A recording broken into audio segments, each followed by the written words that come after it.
So if you listen to any of the marketing gurus out there, what are they telling you? Produce more video content. They don't necessarily say why. They definitely don't say how. They just say do it because that's what the algorithms request. Well, there's a lot more to it than that, as you might imagine. So today on the Growth Engineers, we're going to go through the strategies of thinking about why and how you should produce video content. Make it efficient in your business. That's the thing we hear the most. Is it's expensive and it's time consuming and it's inefficient. So we've got some things for you to think about today on this week's episode of the Growth Engineers.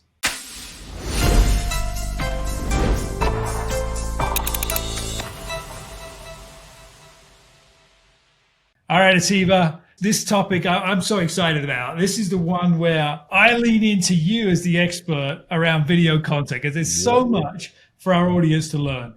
So we're going to try and stay above the tree line, right? Not get into the weeds of video content, but we may touch there a little bit. So let's take a step back. We're talking about producing video content efficiently, strategically, to really help move your business forward.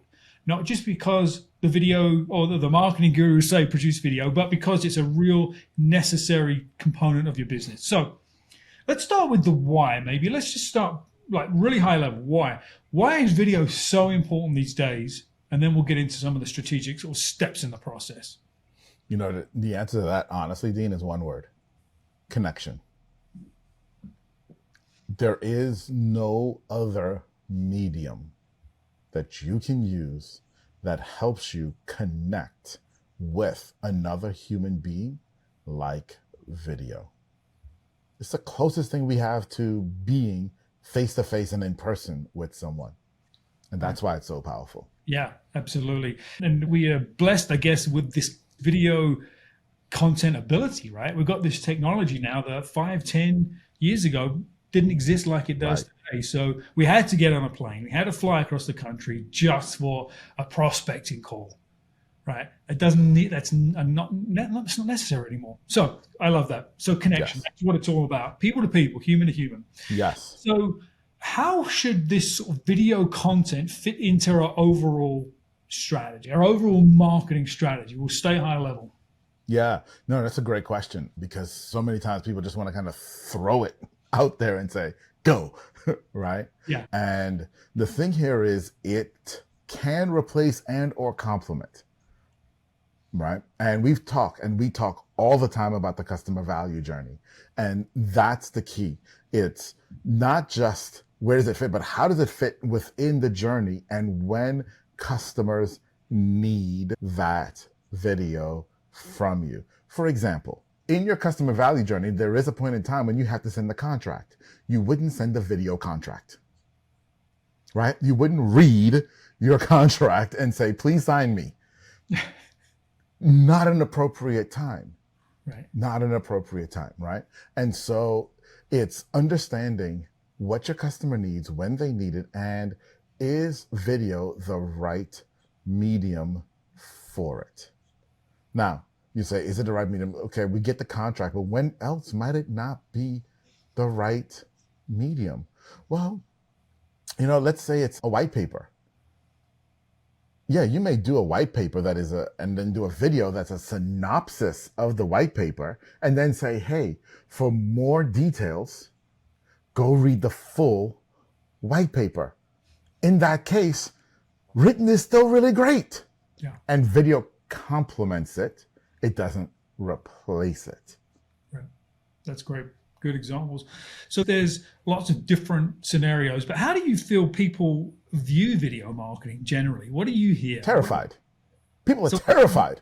Oh my gosh. Because they don't want to be in front of the camera, or they don't know how to do it, or what's going on? Yes, and yes. I mean, you can keep giving reasons and excuses. I'll just keep saying yes. I mean, you know, the reality is video marketing taps into that fear of public speaking that people have, right? Yeah. And there's so many people who would rather die than to speak publicly. And yeah, that's what this is. And so, yes, people would much, much rather run very fast than do video marketing a Yeah. lot of times. Yeah. Despite the fact that one of the most powerful, video camera devices on the planet in our pockets, that's not an excuse anymore, right? You don't have It to go isn't. buy a camera. You've got one. So, all right, that fear is driven by a lot of reasons, as you said. The Hmm. fear of public speaking, being on camera, for all the reasons, right? But how would you help somebody break down that fear? A lot of times, a strategy or a process helps, right? Hmm. So how do you help Absolutely. them break down that fear so they can actually start to produce content or get help to produce content that's going to move their business forward? Because we now know you have to have it, right? There's no Yeah. choice anymore. Yeah. The reality behind video marketing that most people don't understand, okay? Because it feels like I'm here and I'm looking at a white light and a round circle right now as I talk to you, Dean. And so I am talking and millions of people are watching it. No, that's not the case. But that's how most people feel.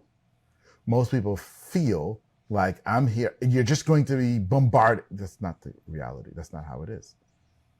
In fact, the truth, and this is one of the first things we help people with, is understanding the truth of the matter is you're having a conversation with one person. There is one other person on the other side of that camera. Now, you may not be able to see them right now, but it's only one person. And not only is it only one person, but you have had someone walk into your office. You have had someone call you on the phone. And when they did, you had a conversation with them. That is the only skill necessary to do video marketing. Because people get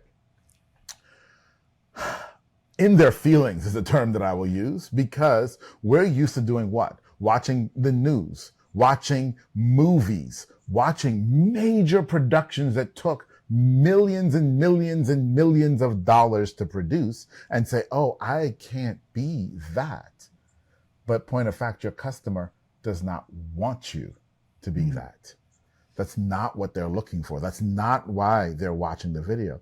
They're watching the video, going back to that word that I used initially for connection.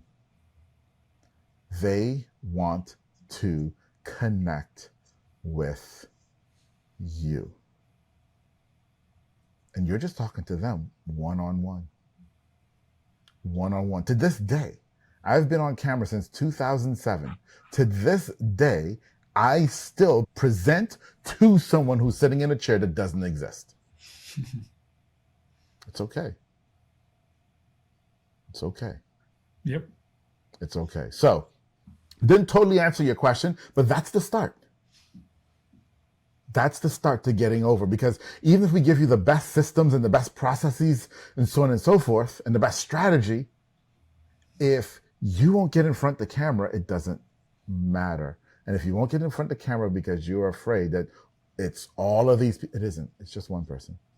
Yeah. Yeah. Just a very quick side story. I had a client that was stuck right there, right where you're describing. And she tried. I give her credit. She put the effort in, but she just couldn't get over that first 20 seconds of like just being herself. And so we made it really easy. I just interviewed her.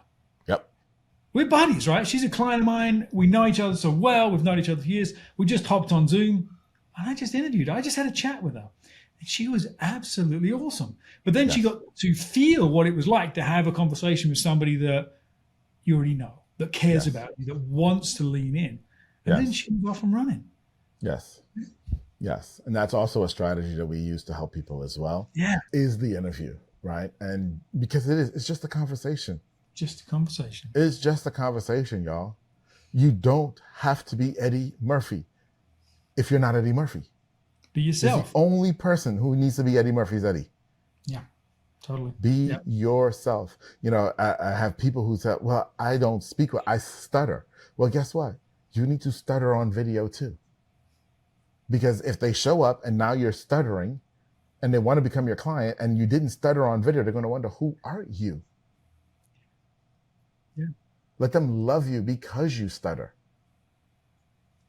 Let them love you because your dog barks every 30 seconds in the video. Let them love you for who you are today, right now. What better way to differentiate from everybody else in the world, right? People ask about Exactly. differentiation all the time and all these techniques of message. Be yourself. There ain't nobody else like you. Yeah, exactly. That's a great message, Sativa. I love that. So let's take a step forward in the process. So we're starting to overcome our fears. We're starting to get on video. We understand it's important, all of those fun things. But let's think about our audience as we start producing video. We start thinking about that process. So, okay, I can do video. I've overcome that fear, but what do I say to my audience? I don't know. Where do I even begin? Yeah. Yeah. So that's the next thing, right? Once people get to, okay, I can do this, but now what? Right. And that they end up there, right? In that stuck face of what do I do? And here's the deal. Here's the deal. Number one, we've talked about this previously on other episodes when we talk about the customer value journey. And in the customer value journey, we talk about the fact that you have to understand your audience's pain points. And guess what? When I'm in pain, what do? I ask a question. When I'm in pain, I ask a question. There isn't a human alive that doesn't. How do I get out of this pain? How do I make it stop? What is this? There are questions that we ask when we are in pain. Those are their issues. When you want to know, what do I talk about on camera? You answer those questions. You answer those questions. That's what you do. It's that simple. And you answer those questions every day with your clients and your prospects anyway. We're not asking you to invent something new or different. Just think about the conversations you had with the last 3, 4, 5 clients and prospects when they came on board. Where did the conversation begin?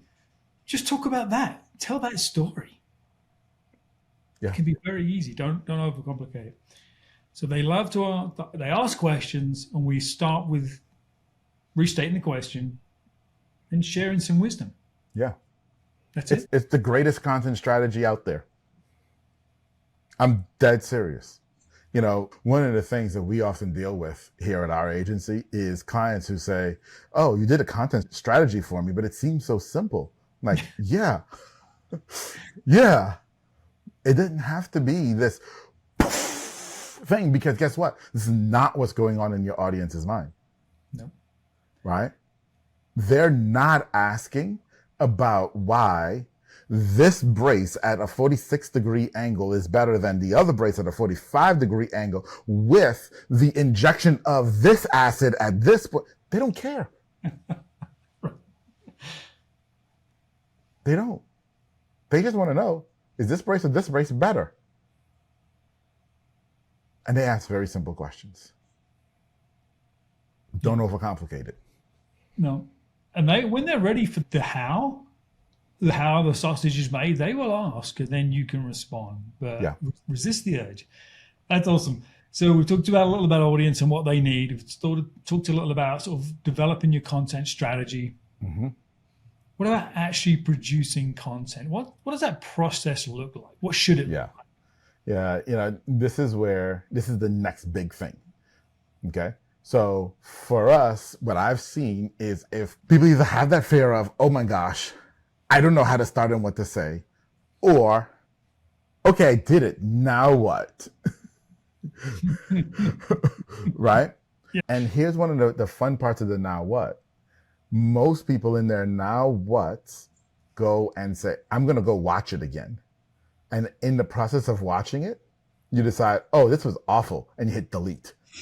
Yep. So let me simplify this for you. Number one, as Dean so rightly said, we have one of the best cameras known to man in our pocket, most of us, in cell phones. Our cell phones have ridiculously powerful cameras, and it seems like every year they get more and more powerful. You have everything you need right here to record your video with audio and sound. So that takes care of a lot of your technology issues. People often ask me, well, what about lighting? I got bad lighting. Great, go outside. Stand in front of a window, right? I mean, who can... Okay? The sun is the best light ever. Yep. Right? The only caution, don't stand in direct sunlight. If there are no clouds in the sky, stand under a tree. That's the only thing I'll tell you. Get a little bit of shade, okay? Plus, nobody wants to see you sweating. I'm teasing y'all. I'm teasing. If you sweat naturally, sweat. Okay, it's okay. You glisten, right? Yes, glisten naturally. That's a good way of putting it, Dean. Yes, thank you for cleaning that up there, buddy. No, but seriously, you don't overthink those things. Then the next thing is go record the video. And when you're done recording the video, upload it right away. Don't wait. Don't think about it. Don't go rewatch it. You say, oh, but Atiba, you can say that because you've been creating videos since 2007. You're probably just an old pro at this by now. Okay, fine. But guess what? I still don't watch my own videos. Do you know I have never, Dean, I love you. I have never watched one of Dean and I shows. Never. Yeah, even I don't watch my own content. It's okay. It's okay. You want to upload it. Now, the where to upload it is going to be a big question. You say, okay, so you said upload it, but wait, what are we talking about here? And the answer to that question is super simple. Where's your audience? Because there's no point in putting it on TikTok if they're not on TikTok. Yep. 0 point. So you gotta, going back to where we started, of understanding your audience and understanding their pain points is also part of that, is understanding where they're hanging out. That's where you put your content. That's where you put your content. Now, for us, video has to start on YouTube. We put all video on YouTube and then wherever else audiences go. And there's lots of reasons for that, but we put everything on YouTube and then primary channel. Those are our rules. Yep. And Dean, before you ask, because I know you're going to ask, well, what about these best practices? Because you just said YouTube, and my gosh, YouTube has a ton of like rules, and then Instagram, like, oh my gosh, what are best practices? So were you going to ask that? Did I cue you up with that? Tell me, man. Tell me what I need to know. You see, y'all, we're like in sync. I saw it in Dean's eyebrow that this is where he was going next. So what we'll do is we'll actually put a link to a best practices guide that we have in the description or the show notes if you're on the podcast for you to go get that, because there are best practices that you should follow when you're uploading. Yeah, very good. Because ultimately you want to be found, right? Yeah. You want to be found, and especially on YouTube. All right, cool.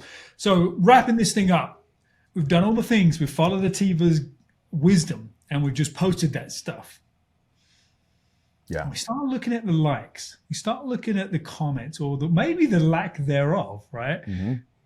Should I care about reporting and analytics right now? Do I need to get into that? Tell me. So this is a real funny one. So if you're just starting, you're just posting your first video, I don't want you to think about likes, comments, reports, or analytics at all. I want you to just post. Matter of fact, I'm going to give you a marker. Don't look at likes, comments, reports, analytics until you've posted, get this number, y'all, 50 videos. All right. Okay. Now, why 50? Because if you're creating your first video today, it's going to suck, and that's okay. Everyone's first video sucks. By the time you get to 50, you'll be pretty decent at it. You would have dialed in a little bit better at your audience. You'll be a lot more comfortable with what you're doing. Right. And then you'll actually start to be able to see what's actually going on. But you cannot ignore, once you get past that, you cannot ignore your reporting and analysis. There's so many people who just put stuff out there and they just hope it will do well and they never go back, or they only look at likes and comments. And guess what? Likes and comments aren't actually that important. Comments a little bit more. Likes definitely aren't that important. You don't know that somebody just didn't accidentally tap. It means nothing. There's so much more data that you can actually see. So for example, let's say you're putting up YouTube shorts and you've put up shorts and you say, man, my shorts aren't getting any traction at all. No one's liking and no one's commenting. But then you go in and you look at the analytics and you realize, oh, wow, my view through is at 110%. So people are watching the whole thing and then starting it over. And they're not commenting, but man, they're clicking and going to my website if it was a what video. And again, if you haven't seen that episode, go watch that episode that we did where we break down content and the customer value journey. What videos, certain bucket of content, my what videos, man, they're clicking and going to my website. See, if you're just looking at likes and comments, you'll never actually see what's truly going on. Words of wisdom. So 50 videos, guys. Start counting them down. Start counting them down. And then once you get to 50, it's okay to watch your first one. And then you can then appreciate how far you've come. Absolutely. And not let that be a barrier for posting. So that's awesome. Well, good stuff today, Atiba. Lots of interesting things to cover. We've really got to think through strategically about video content and how it moves the business forward. Don't worry about tactics. As you know, growth engineers, we're all about strategy first. So go back and watch the video again, take your notes, and reach out to Atiba. Where's the best place for them to reach out to you, Atiba, if they have questions? Well, as always, you can hit me on LinkedIn at meetatiba.com. And we're currently creating the video content creation roadmap, which is everything plus that we just talked about in a roadmap to actually show you, hey, step 1, step 2, step 3. Along with best practices and SOPs as well. So that's in production right now. And we're also, as soon as it's ready, going to be adding that link down below for you.